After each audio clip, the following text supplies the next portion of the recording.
सनातन हिंदू धर्म में तुलसी के पौधे का महत्व सबसे अधिक है। इसकी सबसे पहले पूजा भगवान विष्णु जी ने की थी।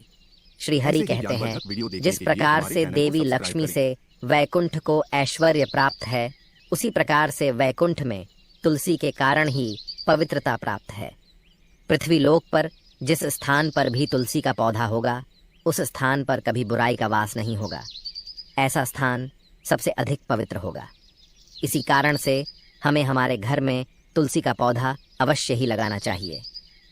तुलसी के पास दीपक जलाने से क्या होता है, आइए जानते हैं इस प्राचीन महान कथा के माध्यम से, जो भगवान श्री कृष्ण ने देवी सत्यभामा को सुनाई है। दोस्तों, एक समय की बात है, देवी सत्यभामा भगवान श्री कृष्ण के पास आकर उनसे पूछने लगती है, हे स्वामी, आपने मुझे तुलसी के पौधे को जल देने का महात्म्य सुना दिया है, लेकिन तुलसी के पास दीपक जलाने का क्या महात्म्य है? रोज शाम को तुलसी के पास दीपक क्यों जलाया जाता है? इससे मनुष्य को कौन सा फल प्राप्त होता है? तुलसी के पास दीपक जलाने की विधि क्या है तथा दीपक लगाते समय कौन से मंत्र का उच्चारण करना चाहिए? कृपया आप मुझे विस्तार से बताइए। भगवान श्री कृष्ण कहते हैं, हे देवी, आज तुमने समस्त संसार के कल्याण की भावना से बहुत ही उत्तम प्रश्न किया है। तुम्हारे इस प्रश्न का उत्तर देने से पूर्व मैं तुम्हें एक प्राचीन इतिहास सुनाता हूँ, जिससे तुम्हें तुम्हारे सभी प्रश्नों के उत्तर मिल जाएंगे। शाम को तुलसी के पास दीपक जलाने से जो फल मिलता है, उसी का वर्णन मैं इस कथा में करूँगा, इसीलिए तुम इस कथा को ध्यान पूर्वक सुनना। इस कथा को ध्यान से पूरा सुनने मात्र से ही मनुष्य को 100 वर्षों तक तुलसी के पास दीपक जलाने का पुण्य प्राप्त होता है। देवी सत्यभामा कहती है, हे प्रभु, मैं इस कथा को सुनने के लिए उत्सुक हूँ, कृपया आप इस कथा को मुझसे कहिए। तब भगवान श्री कृष्ण देवी सत्यभामा को वह कथा सुनाने लगते हैं।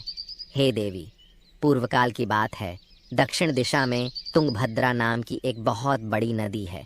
उसी नदी के किनारे पर हरिहरपुर नाम का एक अत्यंत सुंदर नगर बसा हुआ है। उसी नगर में हरि दीक्षित नाम के एक ब्राह्मण निवास करते थे। वे अत्यंत गुणवान, चरित्रवान, धर्म कार्य करने वाले तथा वेदों के मार्ग पर चलने वाले थे। उन्होंने समस्त शास्त्रों का अध्ययन किया हुआ था। उसी ब्राह्मण की एक पत्नी थी, जिसे लोग दुराचारा कहकर पुकारते थे, क्योंकि उसके कर्म ही उसके नाम के अनुसार थे।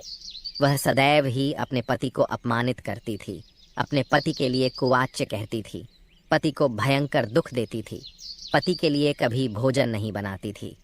उसने उसके पति के साथ कभी शयन नहीं किया, कभी उसके साथ प्रेम से व्यवहार नहीं किया।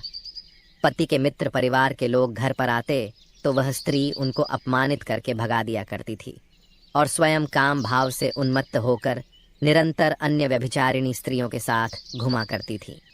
उसका मन पति को छोड़कर पराये पुरुषों में लगा रहता था।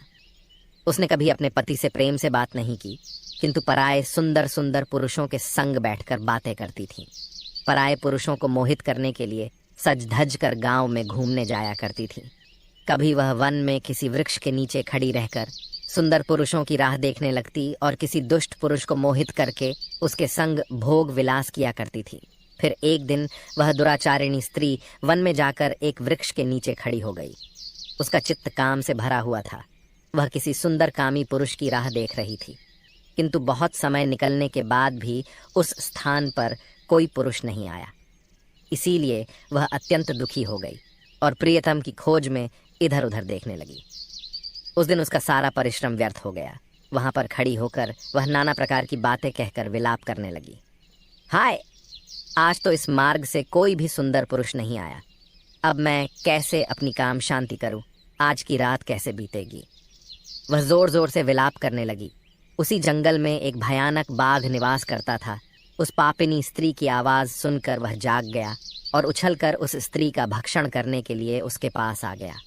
उस भयंकर बाघ को देखकर उस स्त्री के पसीने छूटने लगे। वह भय से थर थर कांपने लगी। वह स्त्री कुछ करती, इतने में ही उस बाघ ने अपने पंजे से उसे घायल कर दिया और वह स्त्री जमीन पर गिर पड़ी।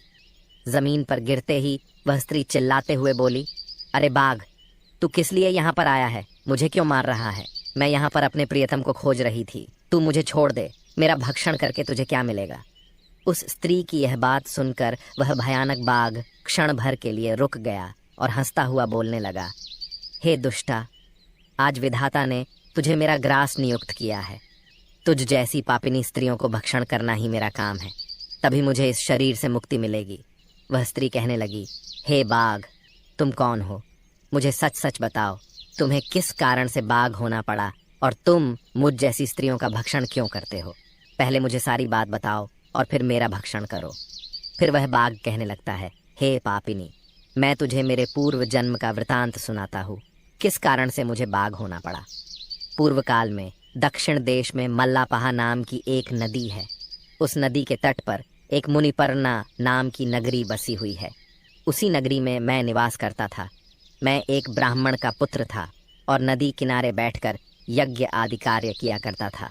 मैंने उस जन्म में अनेक पापियों के लिए यज्ञ किए, उन पापियों के घर का भोजन किया। मैंने धन के लोभ से अनेक पापियों के लिए कार्य किए।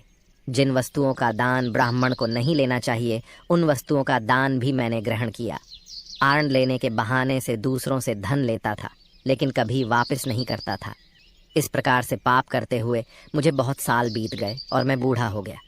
मेरे बाल सफ़ेद हो गए, आंखें सूज गईं, मुंह के सारे दांत गिर गए, लेकिन फिर भी मेरी दान लेने की आदत नहीं छूटी और मैं पाप करता गया। फिर एक दिन मैं धन के लोभ से नदी किनारे गया और अन्य धूर्त ब्राह्मणों के साथ मिलकर हमने लोगों को ठगा। झूठे मंत्र वचन बोलकर हमने बिना विधि किए ही देवी देवताओं का पूजन किया और बहुत सारा धन दान में ले लिया। फिर उसी स्थान पर एक बीमार कुत्ते ने मेरे पैर में काट लिया और मैं मूर्छित होकर गिर पड़ा। उसी क्षण मेरे प्राण चले गए।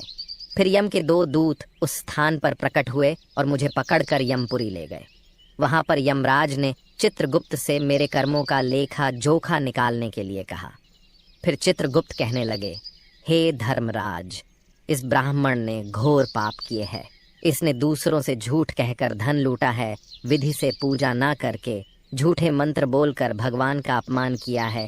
इसीलिए यह पापी ब्राह्मण केवल नरक जाने के ही योग्य है।